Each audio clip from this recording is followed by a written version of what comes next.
सहना भवतु सहनौ भुनक्तु सह वीर्यं करवावहै तेजस्विनावधीतमस्तु मा विद्विषावहै। ॐ शान्ति शान्ति शान्ति।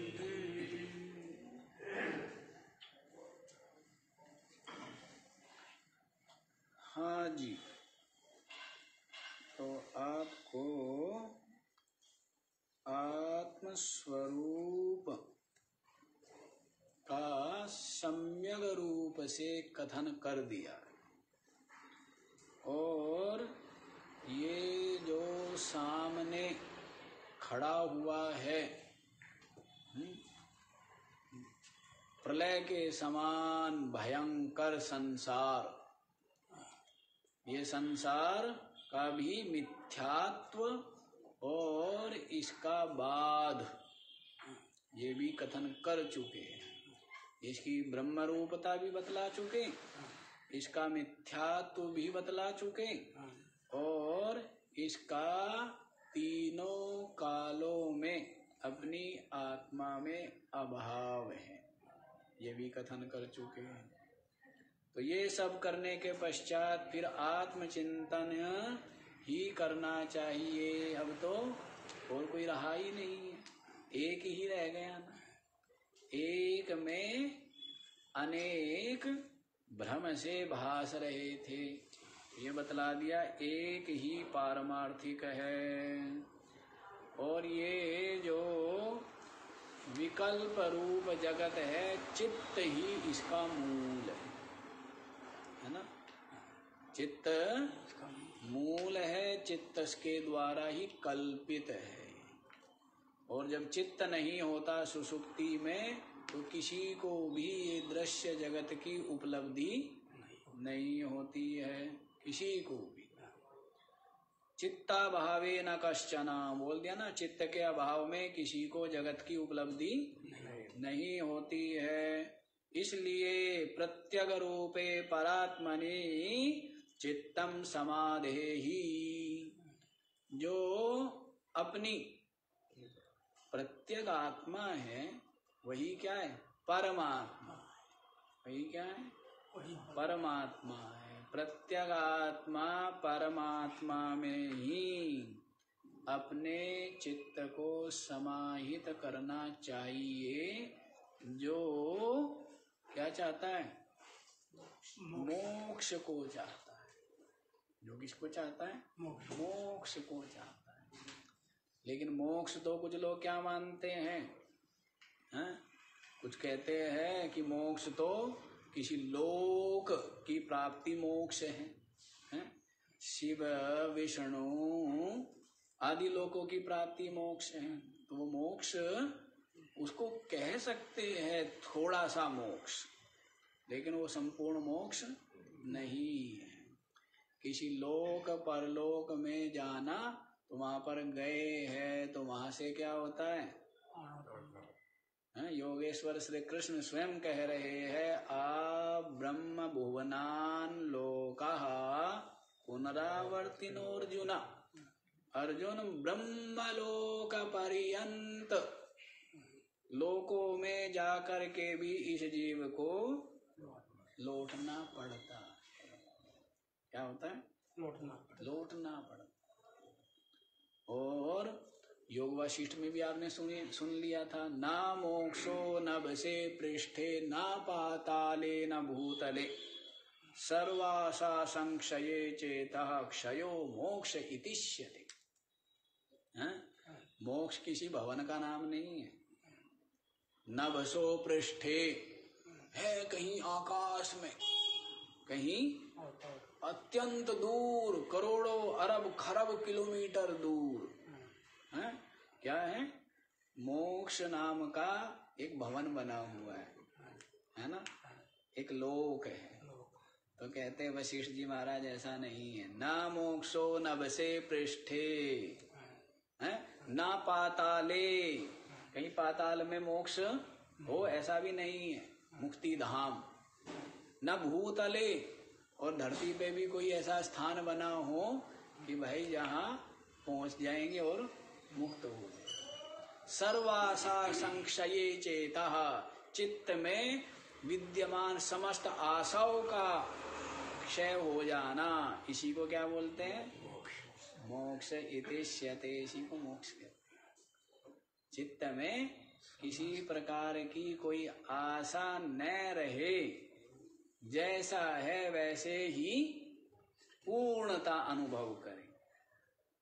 जैसा है वर्तमान में वैसे ही में ही क्या अनुभव करें? पूर्णता का अनुभव करें कि ये उपाधि तो सबकी सब सीमित ही है, लेकिन इन उपाधियों का साक्षी, प्रकाशक, अधिष्ठान, चेतन मैं क्या हूँ? पूर्ण। मैं क्या हूँ? पूर्ण। मैं पूर्ण हूँ। और ये सारी उपाधियां अपूर्ण, सारी उपाधियां अपूर्ण है, ये तो अपूर्ण ही रहेगी। शरीर है ये अधूरा है, इंद्रिया है ये अधूरी है, प्राण और अंतःकरण है ये सब के सब क्या है? अधूरे और सीमित है। तो इनको पूरा कर, पूरे किसी के हुए भी नहीं, आज तक नहीं हुए, किसी के होंगे भी नहीं, है ना। और हो भी गए तो भी ये नष्ट ही है, परिवर्तनशील और नष्ट होने वाले ही तो है ये सब। शरीर जो है क्या होगा? सब नष्ट है। और इसको ढोते फिरो शरीर को, और शरीर के साथ में तो क्या क्या चिपका हुआ है देख लो आप। रोग चिपके है, बुढ़ापा चिपका है, भूख प्यास चिपके है, सर्दी गर्मी चिपके है, मान अपमान चिपके है, सब क्या है? शरीर के साथ चिपके हुए नहीं चिपके हुए। वो अलग हो सकते हैं शरीर से? हैं? शरीर से अलग नहीं होंगे, हैं? हाँ, क्योंकि तो षड विकार इसमें रहेंगे ही शरीर में, हैं? चाहे वो किसी का भी शरीर, चाहे क्या है वो, किसी का भी शरीर है, ये शरीर तो पांच भौतिक और षड विकार युक्त ही है। तो बताइए, ये तो होना ही है, तो अधूरा ही है, सीमित है और अधूरा है और नश्वर है। और अपनी आत्मा क्या है? पूर्ण है, अविनाशी है, और क्या है? सच्चिदानंद घन रूप है। क्या है? सच्चिदानंद घन रूप। तो इसलिए अपनी स्वरूप का बोध और उसमें ही चित्त का समाहित हो जाना, इसी का नाम मोक्ष है। इसी का नाम क्या है? मोक्ष। किसी लोक परलोक में जाने का नाम मोक्ष नहीं है। तो वहां सबसे लौटना पड़ता है। सबसे क्या होता है? सबका सब कल्पित ही है ना। जैसे स्वप्न कल्पित, जैसे जगत कल्पित, ऐसे लोक परलोक भी क्या है? कल्पित है। इतने ही सच्चे है जितना संसार है। लोक परलोक क्या है? इतने सच्चे जितना सच्चा आपका संसार है। और संसार कितना सच्चा है? संसार इतना सच्चा है जितना स्वप्न है। नहीं, संसार जितना सच्चा है, कितना सच्चा है? जितना स्वप्न है। और जितना संसार सच्चा है उतना ही सच्चा आपका ब्रह्मा है, उतना ही सच्चा आपका विष्णु है, उतना ही सच्चा आपका शिव है। इससे ज्यादा सच्चा नहीं है। जितना सच्चा संसार उतना ही सच्चा लोक परलोक, देव देवता। अर्थात जब ये सच्चा नहीं है वास्तव में, व्यवहारिक दृष्टि से, संसारियों की दृष्टि से तो संसार सच्चा है, तो उनके लिए लोक परलोक भी सच्चे। लेकिन विचार दृष्टि से देखे तो ये संसार क्या है? स्वप्न के समान मिथ्या है। विचार दृष्टि से देखे तो संसार क्या है? मिथ्या है। स्वप्न के समान मिथ्या है। तो वैसे ही लोक परलोक, देव देवता आदि सब क्या है? सब मिथ्या ही है। एक देखो, कल्पित और अकल्पित। एक अकल्पित तत्व जो मैं चेतन हूँ, मैं अकल्पित हूँ, बाकी सब का सब कल्पित। केवल मैं चेतन आत्मा क्या हूँ? अकल्पित हूँ, और बाकी सबका सब कल्पित है। दो ही विभाग है, आत्मा अनात्मा कह दो, कल्पित अकल्पित कह दो। अपनी आत्मा क्या है? अकल्पित। जैसे दीवार है सत्य, और दीवार पर बना हुआ जो चित्र है वो क्या है? चित्रकार की कल्पना है। चित्रकार ने दीवार पर बना दिया, क्या बना दिया है? बैठा हुआ ध्यानस्थ नीले रंग का है, हलाहल विषपान किए हुए शंकर जी बना दिया है, शेर बना दिया, नंदी बना दिया है, तालाब बना दिया, और उसमें कमल बना दिया, सब कुछ बना दिया है ना। लेकिन वो सबका सब क्या है? दीवार सत्य है, और दीवार पर बनाए हुए चित्र चित्रकार की कल्पना। वैसे ही अपनी आत्मा सत्य है, और अपनी आत्मा रूप अधिष्ठान के ऊपर बनाया हुआ सबकी सब क्या है? कल्पना है, चित्त कल्पित है। क्या है? सबका सब चित्त कल्पित है। तो दो ही चीज हुए ना, क्या? कल्पित और अकल्पित। अब आपको कल्पित को पाना है, अकल्पित को पाना है, आपकी पा लेते हो आप। स्वप्न, कोई आदमी यहाँ धनी नहीं होता है तो स्वप्न में धनी हो जाता है। उस समय क्या करता है? वो सुख का अनुभव कर लेता है। कुछ लोग यहाँ पर परिश्रम करके धनी हो जाते, वो यहाँ सुख का थोड़ा बहुत सुख का अनुभव कर लेते हैं, लेकिन अंत में परिणति तो क्या है? दोनों की ही कंगाली है। दोनों का परिणति क्या है कि ये स्वप्न तो भंग हो जाना है। जैसे वो स्वप्न टूट जाता है, ऐसे ही कुछ दिन थोड़ा सा लंबा दिखने वाला ये स्वप्न भी क्या होता है? ये भी टूट जाता है। नहीं टूट जाता है तो ये टूटे और फिर दूसरा स्वप्न दिखने लग जाता है। फिर क्या होता है? अपने कर्म संस्कार प्रारब्ध के अनुसार क्या होता है? दूसरा स्वप्न दिखने लग जाता है।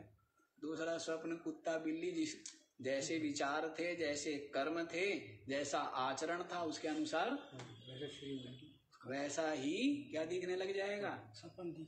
वैसे ही संसार स्वप्न दिखने लग जाएगा, है ना। तो ऐसे ही दिखते रहते हैं। तो अब आप चाहते हो कि सब स्वप्नों से मैं जग जाऊं, संसार से जग जाऊं, तो कहाँ जगना है? अपने स्वरूप में जगना। वही अकल्पित तत्व है, बाकी सबका सब कल्पना मात्र है ना। तो देख लो, दम हो तो अकल्पित की ओर बढ़ो, नहीं तो कल्पित ठीक है, हैं? दीवार पर क्या करो? मिट्टी लाओ और दीवार पर क्या बनाओ? देवी बनाओ, और फिर उसकी आरती करो। क्या आरती करते हैं ना, बचपन में गाँव में करते थे। और गाँव में संध्या बोलते, सांझी सांझी सांझी माई आरता, आरता के फूल हैं, पता नहीं कैसे के चमेली की हैं, और बल मेरे दिवले और झपक मेरी बाती हैं, और काहे का दिवला और काहे की बाती। हम तो आगे रहे ना हर काम में, हम पीछे नहीं रहे हैं। हम जब जिस चीज को सत्य माना तो उसको फिर किया भी ना, पूजा। लेकिन पूज पाज के वही नहीं खड़े रहे, क्या हो गए?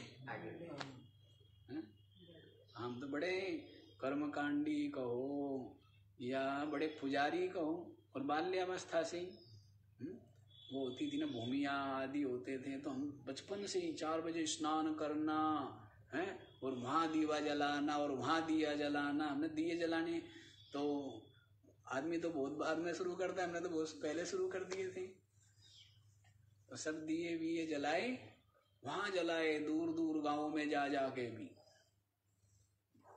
दूर दूर देशों में जा जाके भी दिए जलाए, है ना। ऐसे थोड़ा है कि नहीं जलाए, सब जलाए, मंदिरों में जलाए। सत्य से संबंध खोजना चाहिए ना, परमात्मा को तो खोजना है। तो सब जगह वो करके फिर खोजा तो कहाँ मिला? अपने हृदय में ही मिलता है। कहाँ मिलता है? लेकिन उसके लिए सत्संग ही माध्यम है, स्वाध्याय माध्यम है। हाँ, तो वो कल्पित देव हुआ ना, दीवार पर लगा करके क्या करते हैं? आरती करते हैं, और उससे फिर क्या करते हैं? खुद बनाया है और खुद कहते हैं आशीर्वाद दे, क्या कर, कृपा कर, परिवार में घर बार में क्या बनी रहे? सुख शांति बनी रहे। खुद कल्पा और खुद उसको बनाया। वो कहे, यदि उसके प्राण हो तो वो कहे तूने तो मेरे को बनाया और तू मेरे से हैं, मेरे से आशीर्वाद मांग रही है या मांग रहा है। चलो मांग रही इसलिए कह रहा हूँ क्योंकि माइयों का ज्यादा होता है ना। तो मेरे को बनाया किसने? जैसे लीला सरस्वती का आता है ना योग वासिष्ठ में, तो लीला ने सरस्वती को बनाया और फिर सरस्वती से क्या चाहती है? आशीर्वाद चाहती है। फिर पूछा सरस्वती से लीला ने कि आप कौन हो? तो सरस्वती कहने लगी मैं तेरी कल्पना हूँ, तेरी भावना ही तो हूँ, तेरी दृढ़ भावना हुई तो मैं क्या हो गई? प्रकट हो गई। सारी भावनाएं तो प्रकट हो रही है यहाँ पर, नहीं? मकान चाहते हो ऐसा बनाना, वैसे बना लेते हो। सब भावनाएं प्रकट होती है, अपनी भावनाओं को साकार रूप दे दिया जाता है। कुछ संस्कारों का रोल होता है, कुछ प्रारब्ध का रोल होता है, कुछ पुरुषार्थ का रोल होता है, और इनके द्वारा क्या हो जाता है? अपनी भावनाएं ही साकार कर रहा है, अपनी भावनाओं को क्या करता रहता है? ऐसी भावना बना ली कि भाई भगवान का लोक, और वहां पर भगवान वैसे ही बैठे हैं? वैसी भावना बनाती है तो वैसा ही भावना। अब हिंदू मरता है तो उसको कौन लेने आते हैं? देवदूत या यमदूत। और मुसलमान मरता है तो उसको कौन लेने आते हैं? अजराइल जबराइल है, वो उनके दूत है कि अजराइल जबराइल। तो मुसलमानों को वो लेने आएंगे, और ईसाइयों को अब है सबकी अपनी अपनी कल्पना है, वैसा ही दिखने लग जाता है, वैसा ही। अब श्री कृष्ण तो है कहाँ? गोकुल में, और कंस को कहाँ दिखता है?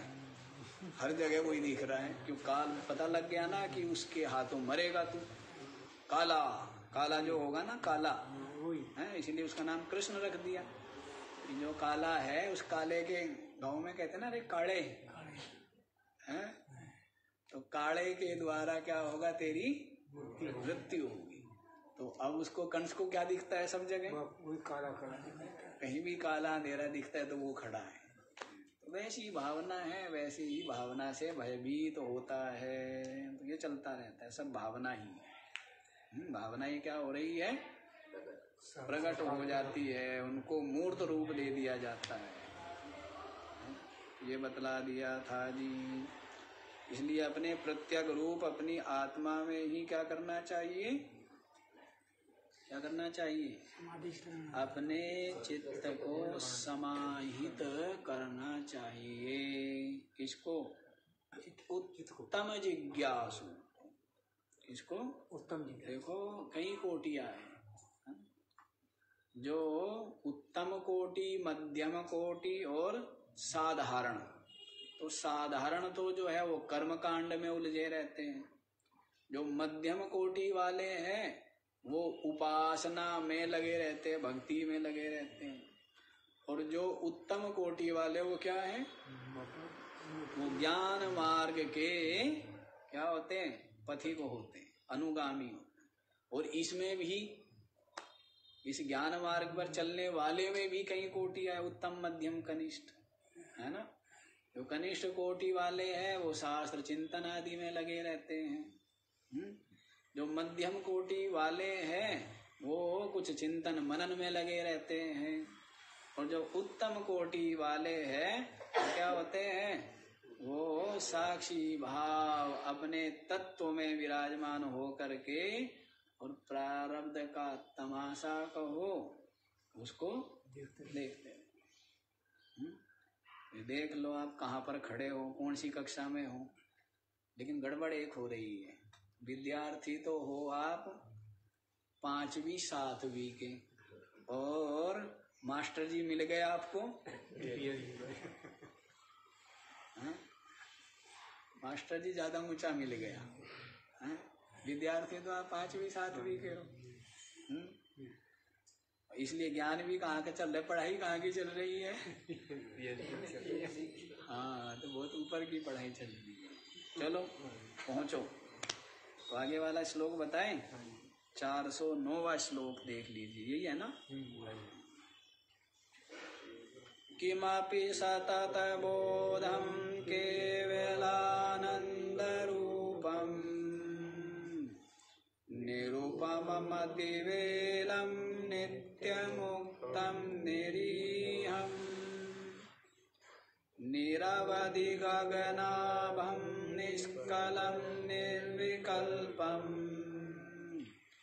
हृदि कलयति विद्वान् ब्रह्मपूर्णं समाधौ।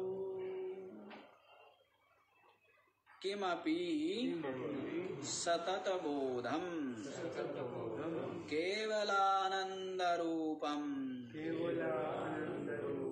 निरुपमं अतिवेलं नित्यमुक्तं निरीहं निरवधि गगनाभं निष्कलं निर्विकल्पं हृदि कलयति विद्वान् ब्रह्मपूर्णं समाधौ।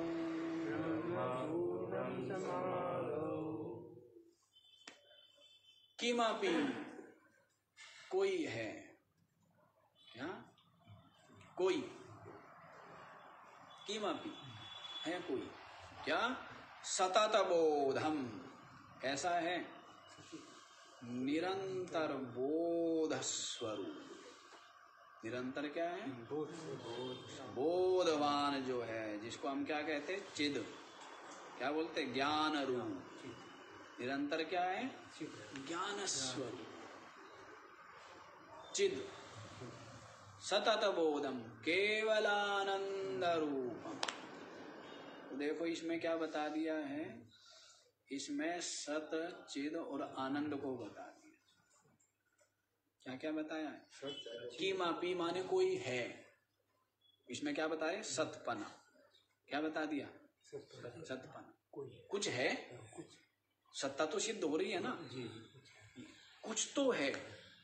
अब क्या है वो एक अलग बात। किमपि कोई है, तो इसके द्वारा क्या हो गया? सत। सतत बोधम, निरंतर बोध रूप है, ज्ञान रूप है, इसके द्वारा क्या हो गया? चिद। केवलानंद रूपम, इसके द्वारा क्या सिद्ध हो गया? आनंद घन।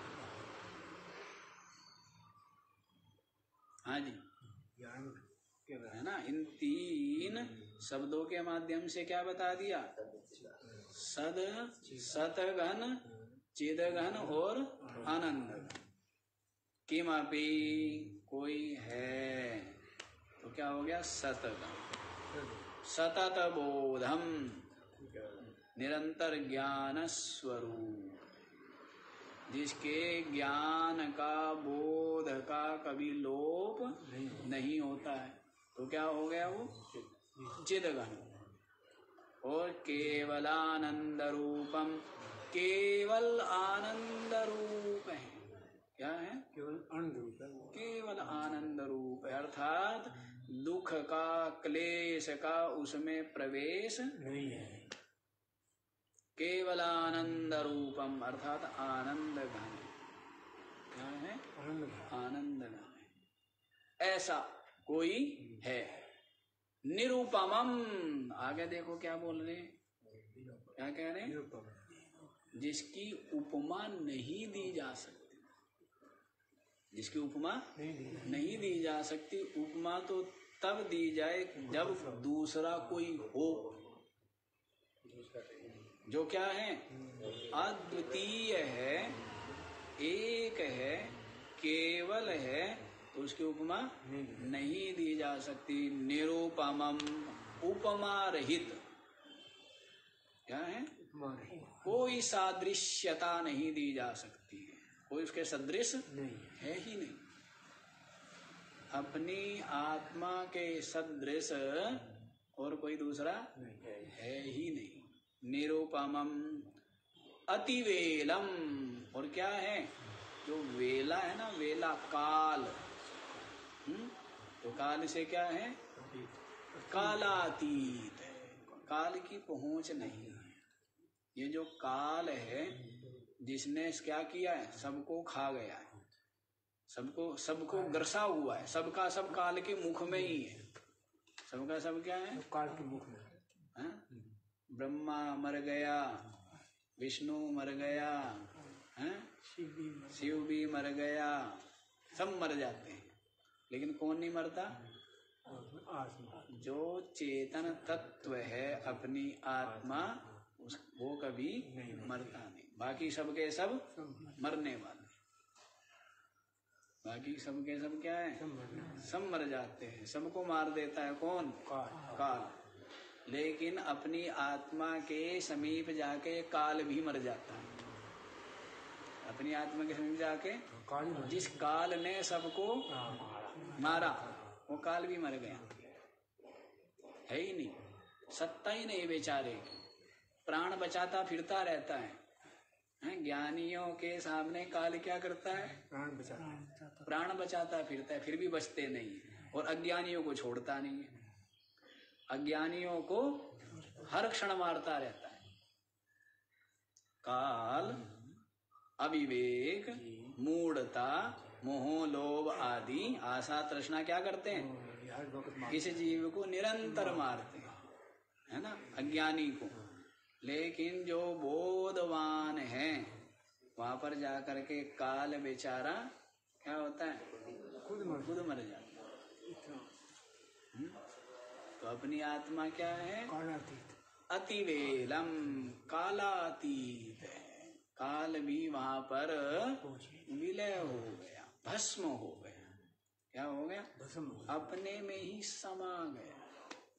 क्या हो गया, अपने हाथ जोड़ के और अपनी ही शरण में आ गए, है ना।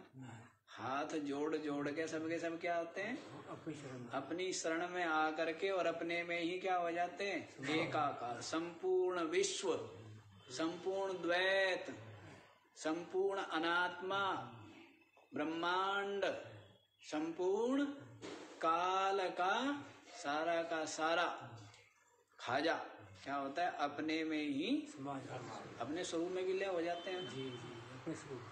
अपने स्वरूप में ही विलय हो है ना। काल भी उसमें ही हाथ जोड़ करके प्रवेश कर जाता है, हाथ जोड़ करके। तो अपनी आत्मा तो कालातीत है। काल जिसने सबकी कलना की हुई है, सबको गिना हुआ है, सबकी गिनती कौन करता है, काल गिनता है सब। लेकिन ये काल भी जहाँ पर विलय हो गया है, तो ऐसा कालातीतम नित्य मुक्तम, निरंतर ही क्या है, मुक्त है, अभी बंधन में आया नहीं। ये तो मुझे भ्रम हो गया था कि मैं क्या हूँ, मैं बंधन में हूँ, मैं जीव हूँ, मैं जन्म मरण धर्म शरीर हूँ, और कोई भगवान मुझे क्या कर रहा है, जबरदस्ती बारंबार इस घोर कलयुग में जन्म दे रहा है, और बारंबार क्या कर रहा है, मार रहा है। भगवान को और कोई काम नहीं था है? और कोई काम नहीं है ना। ये तो भगवान कहते दयालु भी है और क्या है, वो भी है, कठोर भी है। भगवान जो है क्या है, दयालु भी है। कठोर हुआ तो क्या कर दिया, आपको जन्म दे दिया। अब आप हाथ पैर जोड़ते हो, स्तुति विनती करते हो, तो फिर क्या करता है, दया करके आपको उठा लेता है। ऐसा ही मानते हो ना, ये बड़ा विचित्र है, बड़ा विचित्र आपका वो है भगवान। कभी कठोर हो जाता है, चलो जय विजय क्या करो, जाओ धरती पर, क्या करो, धरती पर जाओ, धरती पर क्या होगा तुम्हारा? 3 जन्म होंगे आसुरी योनि में। हाँ? तो लीला है। ये क्या है? लीला है। ये लीला है। किसकी लीला है? अपनी लीला। हाँ, ये सब लीला है। हाँ? ये भी सुनो, पढ़ो, आनंद लो। लीला मात्र है, सारा तो लीला ही तो है।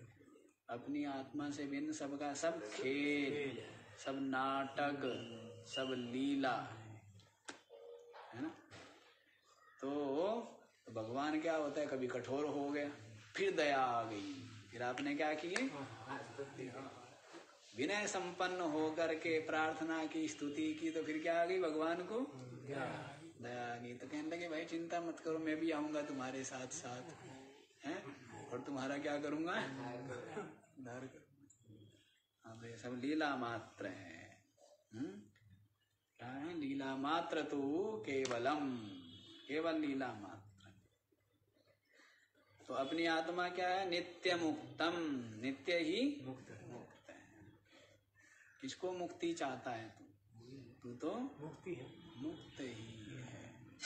केवल ये अज्ञान भ्रम दूर हो गए, लेकिन उससे पहले राग आसक्ति दूर हो गए। अब ये जो संसारी लोग हैं ना, राग आसक्ति छूटती नहीं है, वहीं पर हालत खराब हो जाती है। तो सोचते हैं भाई ये रास्ता तो कठिन है, ये हमारे लिए नहीं है, हम तो वही ठीक है, वही जो है ना दिया बाती, हम तो वही ठीक है। ये कहा राग आसक्ति छूटनी नहीं है। तो राग आसक्ति छूटे बिना तो कल्याण होने वाला है ही नहीं। चाहे कितने ही जन्मों तक भटकते रहो, कुछ कुछ करते रहो, कल्याण होने वाला नहीं है जब तक ये राग आसक्ति नहीं छूटेगी। नान्यः पंथा विद्यते अयनाय, अयनायः अन्यः पंथा न विद्यते। अयन माने मोक्ष के लिए, इसके मोक्ष के लिए। अन्यः पंथा न विद्यते, और कोई रास्ता नहीं, एक ही रास्ता है, दूसरा रास्ता नहीं है। बाकी जो रास्ते दिख रहे हैं वो क्या है? चित्त शुद्धि के लिए है, थोड़ा सा राग मोह लोभ आसक्ति आदि से निकालने के लिए है। लेकिन अज्ञान के इस जंजाल से तो मुक्ति केवल किससे होगी?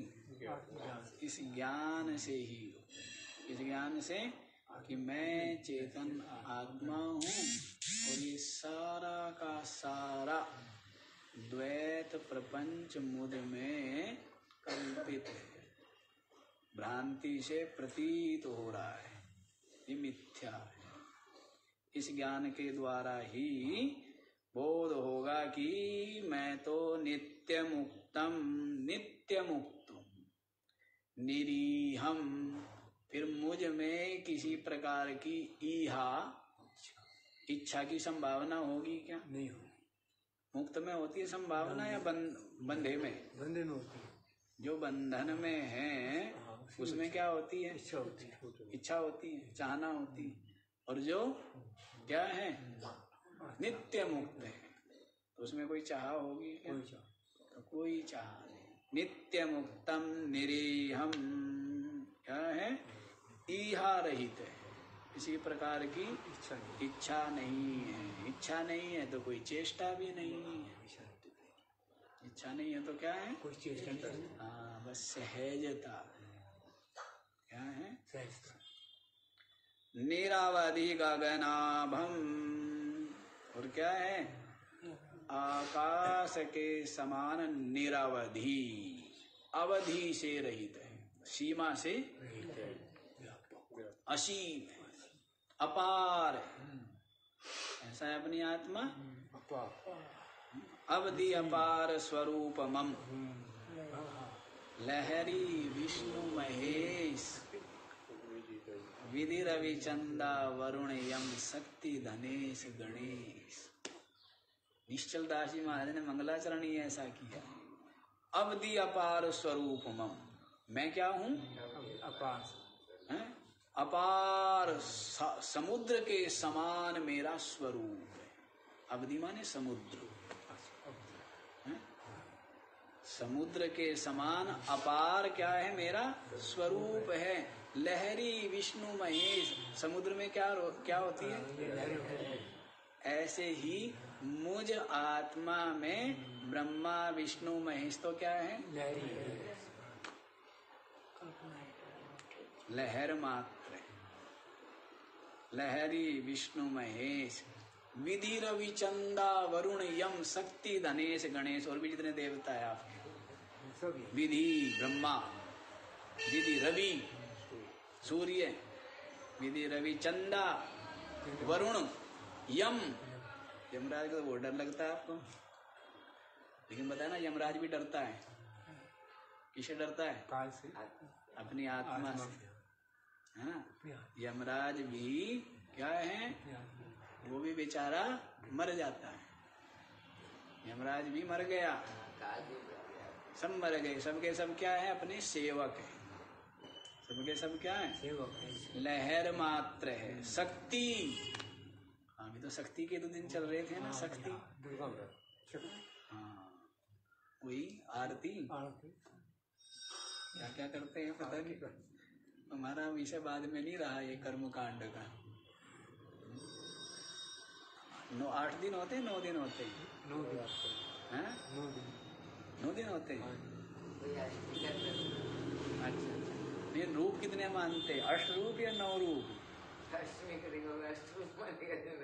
कितने होते हैं? 9 होते हैं। हाँ देखो, ये बता दिया ना, 9 रूप है। तो शक्ति धनेश जो कुबेर है वो भी, गणेश जो प्रथम पूज्य कौन है? वो भी क्या है? मेरी लहर मात्र। कितने गिना दिए? सारे गिना दिए, कोई रहा तो नहीं रह गया हो तो उसको भी गिन लेना। क्या बताया है? लहरी विष्णु महेश, कितने हो गए? 2 हो गए ना। विष्णु महेश, फिर विधि रवि चंदा वरुण यम शक्ति धनेश गणेश, कितने हो गए? 10। ये 10 ही आपके मुख्य है। ये सब के सब क्या है? मुझ आत्म रूप सिंधु में लहर मात्र है। उठ जाते हैं और लहर क्या होती है? यूं उठी और थोड़ी सी देर रही और तो वैसे ही सब के सब ये जा कृपालु सर्वज्ञ को ही धारत मुनि ध्यान, ताका होत उपादित मुंह में मिथ्या भाव। जिस कृपालु सर्वज्ञ को मुनि लोग हृदय में ध्यान करते हैं तो वो क्या है? वो तो मेरा अपनी आत्मा है। फिर बोध चाही जाको सुकृति भजत राम निष्काम, सो मेरो है आत्मा काकू करू प्रणाम। जिसको जानना चाहते हैं पुण्यशाली लोग, निष्काम भाव से राम का भजन करते हैं, वो क्या है? सो मेरी है आत्मा काकू करू। आप जानते नहीं हो और बिना ज्ञान बिना समझ रहे कंगाल उमर भाड़े भांग के गई। बिन समझ रहे कंगाल, समझ के बिना क्या है? ज्ञान के बिना कंगाल, उमर भाड़े भांग के गई, व्यर्थ में गई उमर। तो आपको तो ज्ञान हो रहा है ना, समझ तो समझ लो। क्या समझ लो? कि सब में जो अंतर्यामी रूप से चेतन तत्व है वह निष्कल है, नित्य मुक्त ब्रह्म है। सो ब्रह्म है, तू है वही, पुतली नहीं तू ब्रह्म है। ये बात बता दी है ना, समझ गए? तो क्या बोला है? गगनाभम निरवधि, आकाश के समान निरवधि है, असीम है, निष्कलम, और उसमें माया और माया के जो और कालुष्य है उसका प्रवेश नहीं है। सब कला बढ़ाना चाहते हो ना, कला, लेकिन अपनी आत्मा क्या है, ब्रह्म क्या है, परमात्मा क्या है, निष्कल, कला रहित। परमात्मा क्या है, ये जो षोडश कला पुरुष ऐसे करके आता है ना, षोडश कला पुरुष, तो 16 कलाएं गिनाई है।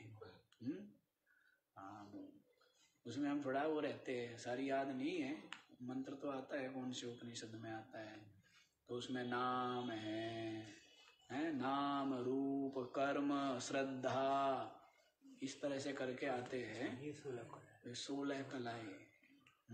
16 कलाओं से हाँ, तो 16 कलाएं हमने कई बार गिनाई भी थी उस समय, तो उपनिषद मंगा करके गिनाई थी एक बार, उपनिषद में दिखा देंगे आपको 16 कला पुरुष। तो 16 कलाएं जो है वो अपनी आत्मा के आश्रित रहती है, व्यवहार होता है, लेकिन अपनी आत्मा क्या है वास्तव में, वो सब चित्त की ही है, चित्त में ही है सारी। ज्ञान अज्ञान किसमें, चित्त में, ये जो भूमिकाएं है ये सब किसमें, सब चित्त में। अपनी आत्मा तो क्या है, समस्त भूमिका, समस्त कला, समस्त ज्ञान अज्ञान सबसे क्या है, सब चित्त में है, चित्त की ही शक्ति है। एक शरीर की शक्ति, धन की शक्ति, परिवार की शक्ति, नौकर चाकरों की शक्ति, सेना की शक्ति, हथियारों की शक्ति, अलग अलग शक्ति है ना। हथियार जिसके पास ज्यादा है उसके पास क्या है, सेना जिसके पास बड़ी है, जिसके पास नौकर चाकर ज्यादा है, जिसका परिवार बड़ा है, जिसका शरीर बलिष्ठ है, तो शरीर की शक्ति है उसके पास, है ना। किसी के पास इंद्रियों की शक्ति बड़ी ज्यादा होती, दूर देखना सुनना आदि, तो ये क्या हुई, इंद्रियों की शक्ति है।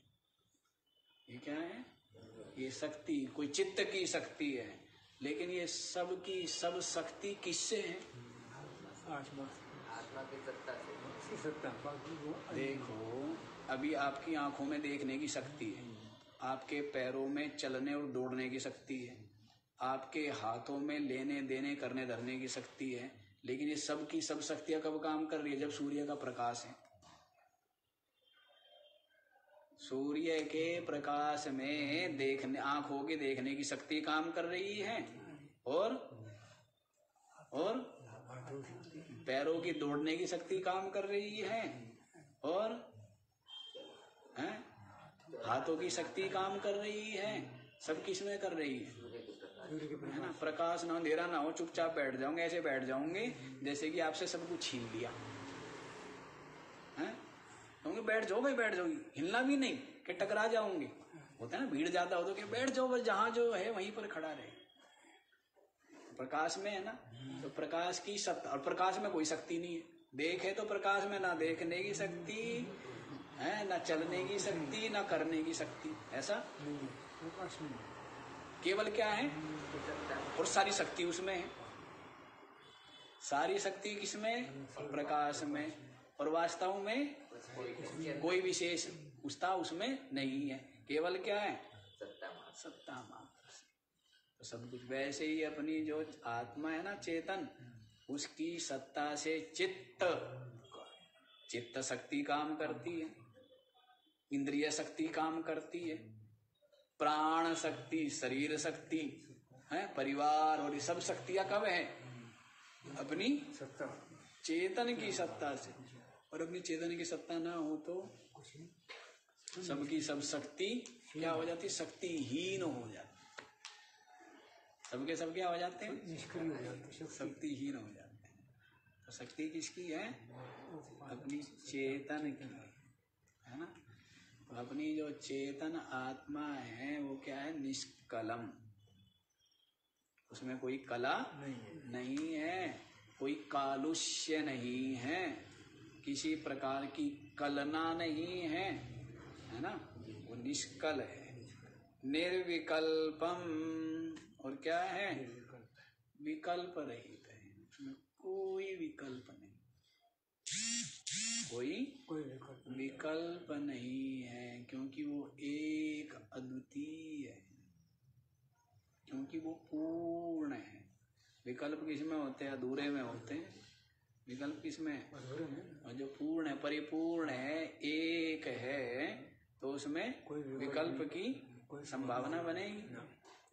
निर्विकल्पम ब्रह्म पूर्णम विद्वान समाधौ कलयति। तो जो विद्वान है ना, विवेकी, ऐसे पूर्ण ब्रह्म को समाधि में हृदय कलयति, अपने हृदय में ही अनुभव करता है। ऐसे निष्कल निरूपम जो ब्रह्म है, परमात्मा, उसको विद्वान अपने हृदय में आत्म रूप से अनुभव करता है। अब ऐसा महान कार्य जिसने कर लिया, तो उसके लिए और कुछ करना कोई शेष नहीं, कुछ बाकी रहा। तस्य कार्यम न विद्यते। क्या बोला है? यस्तु आत्मरति। हाँ जी बोलो सेठ जी, गीता के पंडित हैं। यस्तु आत्मरति आत्मरति आत्मतृप्तश्च मानवः आत्मनि एव च संतुष्टः तस्य कार्यं न विद्यते। अरोड़ा जी भी लेके घूमते तो रहते हैं किताब को, पर ये किताब के पंडित हैं। ये किताब के बिना नहीं चलता है इनका। मेरे को क्या दे रहे हो? तो आत्मरति देव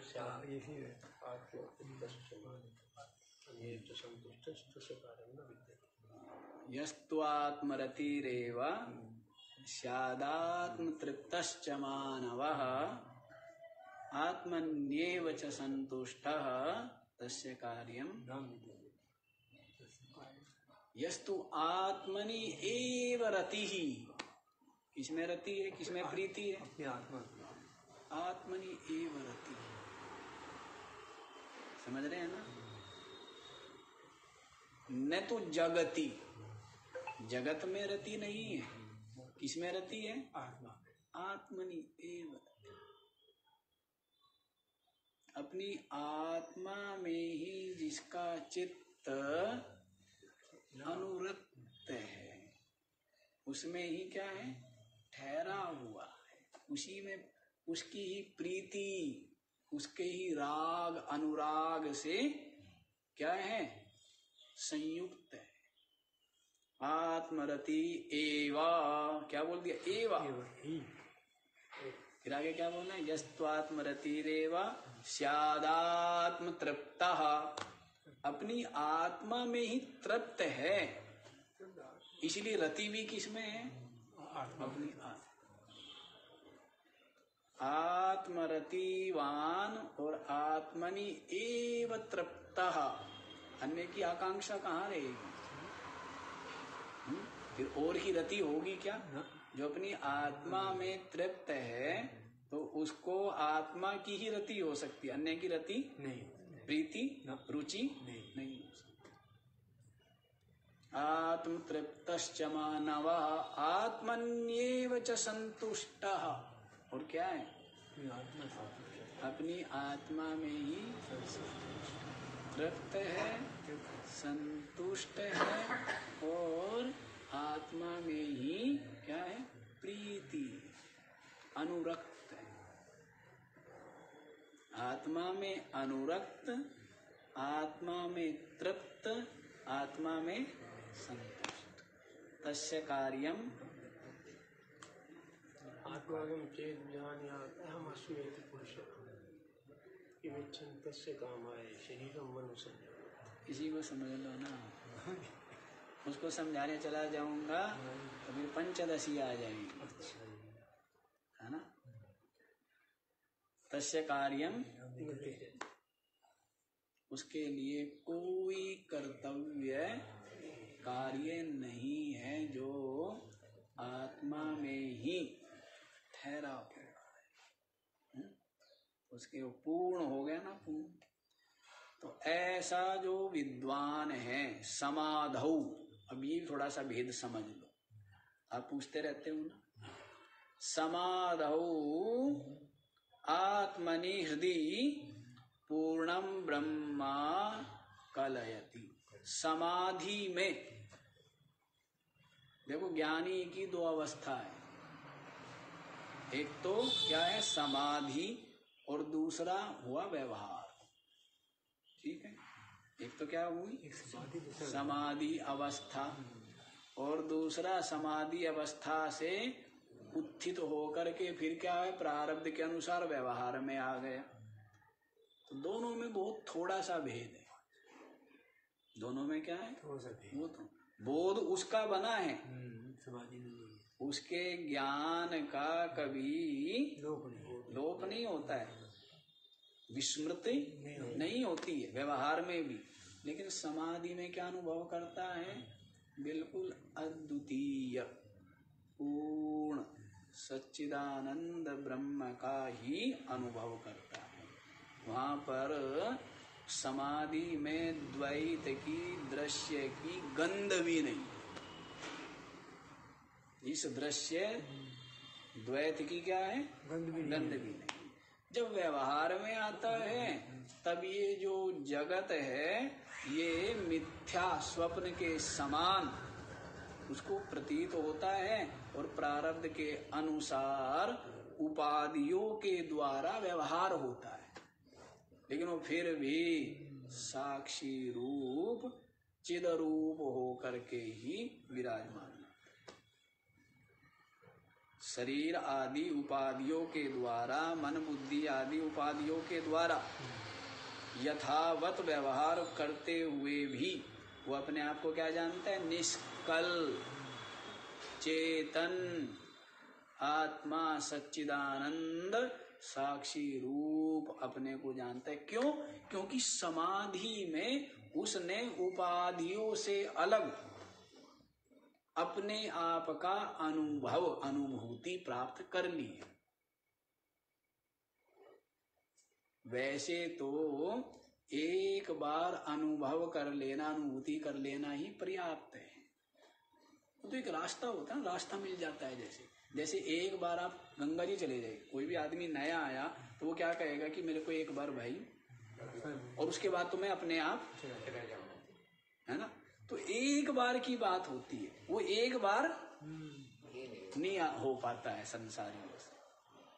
और होवे कहाँ, उससे पहले के काम ही नहीं हो पाते, राग ही नहीं छूट पाता है, साक्षी भाव ही हो पाता है, आत्मचिंतन ही नहीं हो पाता है। तो कैसे चिद्रूपता का अनुभव हो। लेकिन एक बार चिद्रूपता का अनुभव हो गया ना, तो फिर तो वही है कि जैसे रोज गंगा जी आना जाना,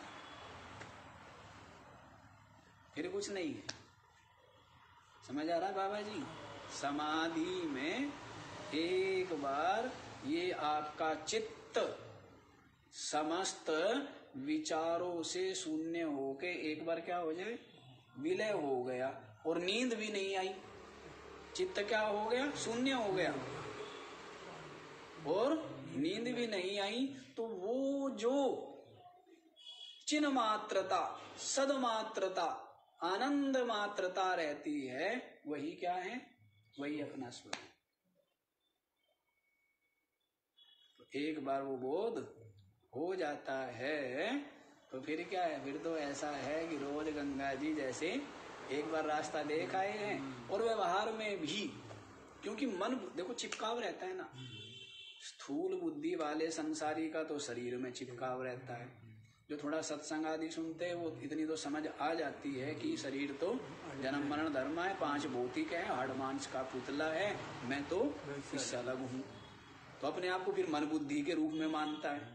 कैसा मानता है? तो मन बुद्धि से अलग हो पाना वो कठिन काम होता है। इसके लिए मन बुद्धि जो उपाधि है, उन उपाधि से जो युक्त है, उसके कारण से अपने आप को कर्ता भोक्ता आदि मानता है। यही जीवत्व है। जब इस उपाधि से भी हट जाए, मन भी दृश्य हो गया, बुद्धि भी दृश्य हो गई, ये भी क्या हो गई, फिर ये अपने आप में सिमट भी गई, अपने आप में क्या हो गई, विलय हो गई। तो फिर जो रह गया सच्चिद आनंद घन, वही अपनी आत्मा है। नित्य मुक्त है, अपनी आत्मा नित्य मुक्त है। नित्य। तो इसके लिए लेकिन क्या है ना, वो आगे की बात है। जैसे मैंने बता दिया, राग आदि छूटे, संसार की स्वप्न रूपता का बोध हुए बिना भी नहीं होगा। संसार की स्वप्न रूप बिल्कुल स्पष्ट रूप से आंखें खुले खुले ये संसार क्या हो, स्वप्न रूप से अनुभव हो। यहाँ के लाभ, यहाँ के हानि, यहाँ के विक्षेप, यहाँ के मान सम्मान, इनके द्वारा इनको विशेष महत्व नहीं देता है। तो उसके लिए निरंतर चलने वाला विवेक, विचार, बोध की ये प्रक्रिया है निरंतर। जैसे जैसे बोध, जैसे जैसे चिंतन, जैसे जैसे विचार करता है, वैसे वैसे वैसे वैसे इस संसार से निकलता चला जाता है। तो स्वप्न रूपता का अनुभव हो गया तो क्या हो गया सर, जगत। अब ये सामने जो शरीर है ये भी क्या है, जगत का ही अंग है, शरीर भी अपना। और फिर इंद्रिया, प्राण, अंतःकरण ये भी दृश्य है, ये भी अनात्मा है, ये भी जड़ है, ये भी विकारी है ना। तो मैं तो इनका भी जानने वाला, मैं जान रहा हूँ ना। अंतःकरण में जो विकल्प हो रहा है, निश्चय है, इसको मैं जान रहा हूँ, इससे न्यारा हो गया, इससे न्यारा हूँ और इसको जान रहा हूँ। तो न्यारेपन का ही तो ज्ञान होना है कि मैं इनसे न्यारा हूँ। और सबका सब ये जो चित्त है जो इस न्यारे को पैदा करता है और जानता है, किससे पैदा हुआ है ये सब, चित्त से। ये चित्त भी क्या हो गया, अपने में विलय हो गया। तो क्या रह गया, चिन्ह मात्र, ये बोध, यही क्या है। तो समाधि में एक बार समाधि में अनुभव हो गया तो उसके पश्चात निरंतर ये बोध बना रहता है। क्या होता है, ये बोध बना रहता है। लेकिन उसके पश्चात आगे की कहानी भी मैंने उस दिन बताई थी ना। इसके पश्चात भी यदि उसको छोड़ के और फिर बिल्कुल संसार व्यवहार में अनुरक्त हो गया तो फिर क्या हो जाएगा, फिर वही संसारी बन जाएगा। इसको भी देखना है ना।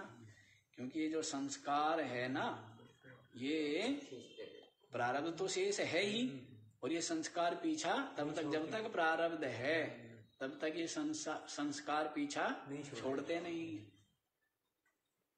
इसलिए ज्ञान होने के पश्चात भी निरंतर अपनी आत्मा में ही निष्ठा होनी चाहिए। यदि वहां से निष्ठा हटके फिर जगत निष्ठ हो गया तो चित्त,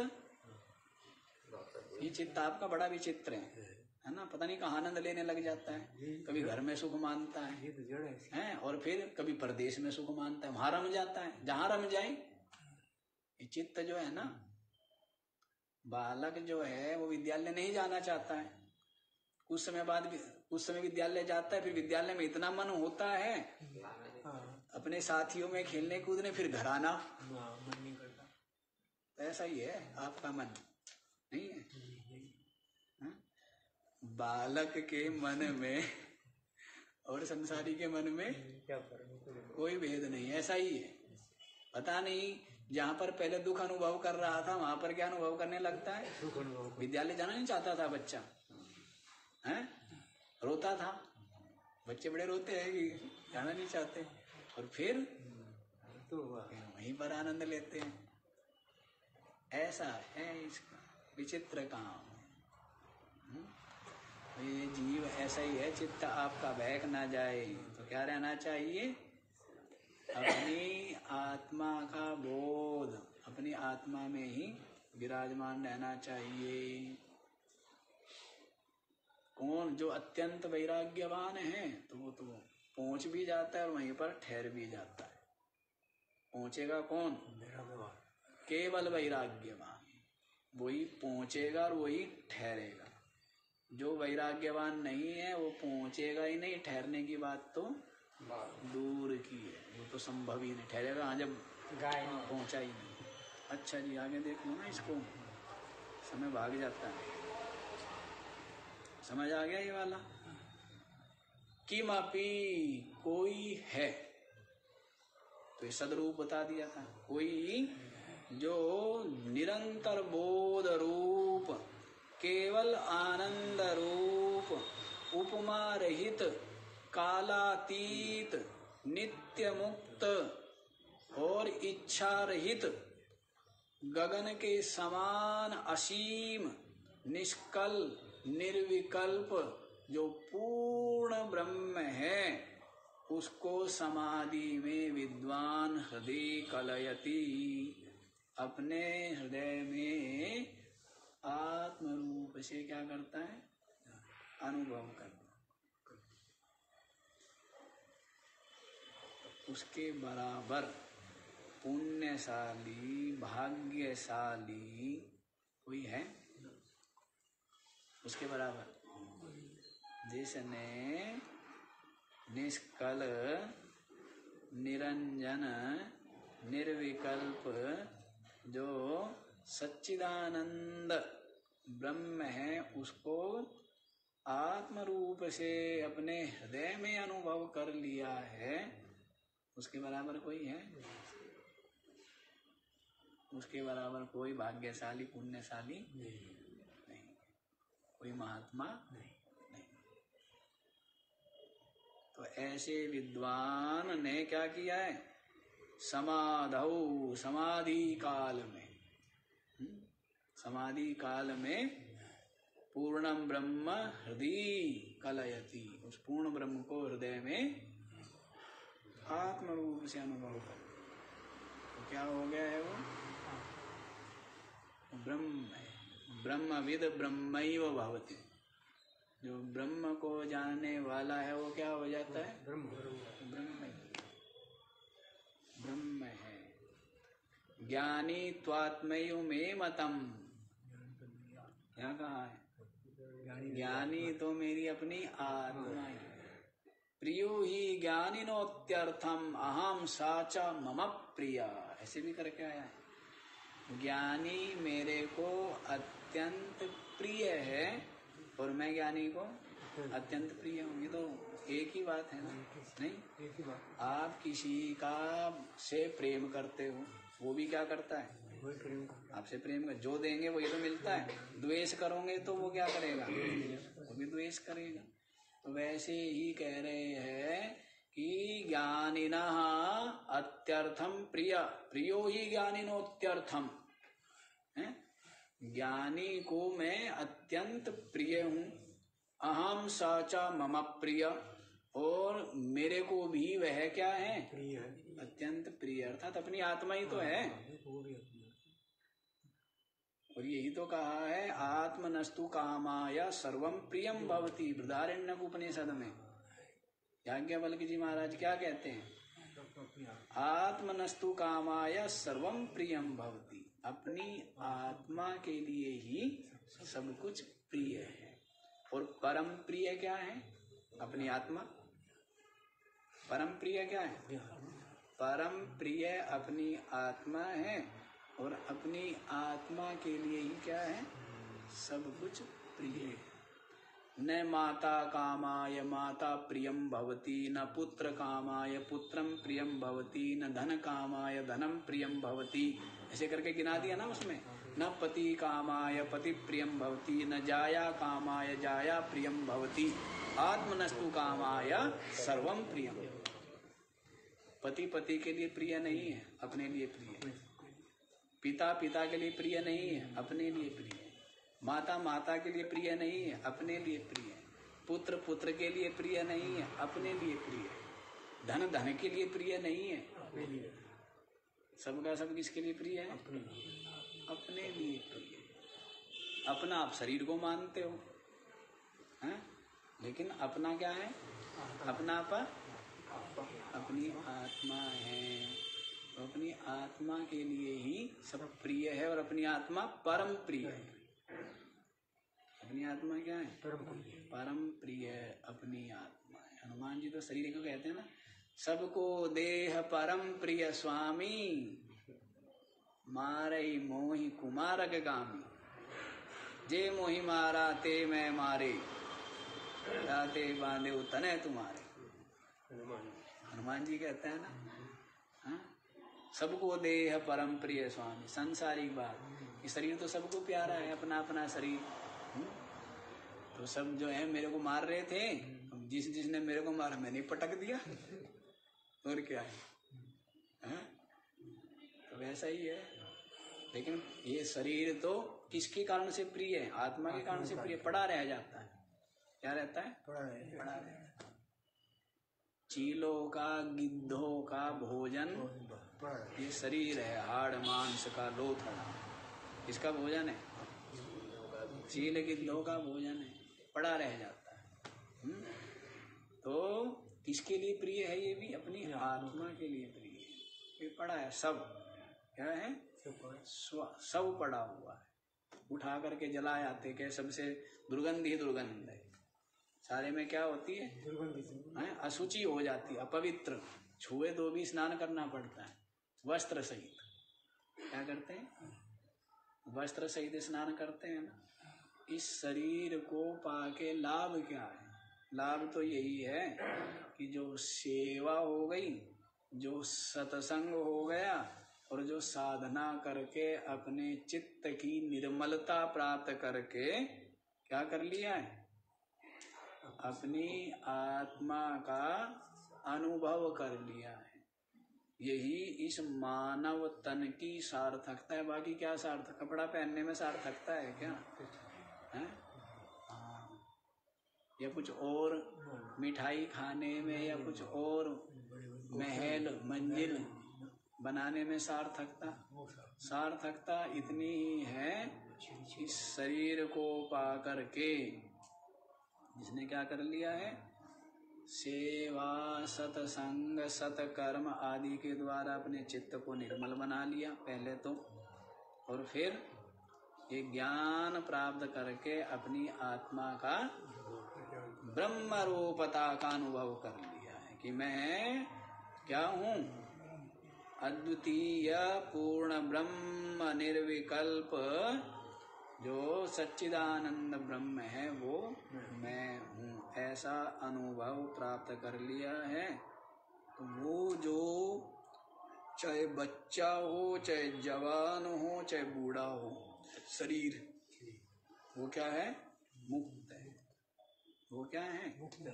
शरीर चाहे बच्चा हो, चाहे जवान हो, चाहे बूढ़ा हो, लेकिन जिसने अपनी आत्मा की ब्रह्म रूपता का अनुभव कर लिया वो क्या है? तो कब करना चाहिए? बुढ़ापे मरते मरते? हाँ, सबसे पहले करना चाहिए ना। और फिर संसार में कैसे रहो? निर्भय हो। संसार में कैसा रहेगा? निर्भय, निश्चिंत, निर्वैर, निर्द्वंद्व, निरपेक्ष होकर के विराजमान रहेगा। ओम पूर्णमद